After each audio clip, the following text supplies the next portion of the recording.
Hi guys, it's Angel and today is oh, nagawan ba?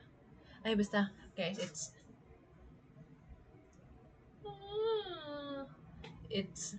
March 19, 2025 and mag-exam kami karon sa programming and hopefully kay maka-run ako guys. Please pray for me and hopefully like guys, pero bigyan ko yung murog like oh my gosh.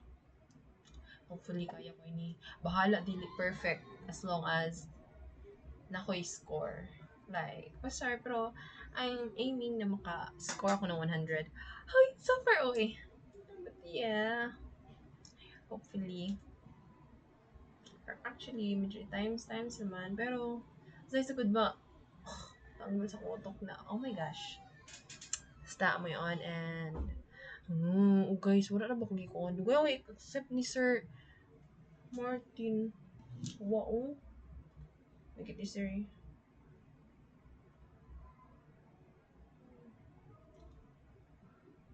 Palabadi.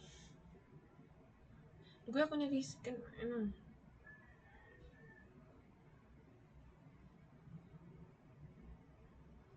Dugay ako nag-accept.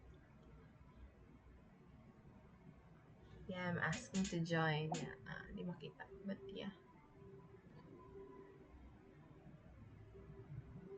Di ba? Wag yun ako nag-accept. Ano ba? Hindi siya makara. Pero like, oh yeah. Basta yun. Ano. So guys, ako nag-accept guys. Sir, ano naman eh. Accept ako ni mo. Ay, nahid ako promise. Pag send niya, I don't know why. Pero like, prepare na ako ng ano. Ako ang 1-8. Ay, salamat. Size talaga siya. Ang real or true dimension niya, true length, width, and depth. Whereas ang isometric projection, reduce siya by 20%. Ang uban, 22%.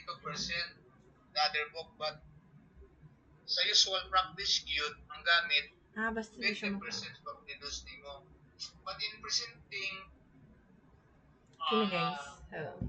A 3D object, bye, and mag-update ako sa iyo pero through my phone na if yakaran ako and hopefully makaran ako. Yes, yes. Always look at the brighter side. Makaran ako kung man midterm exam sa ES40. Yeah.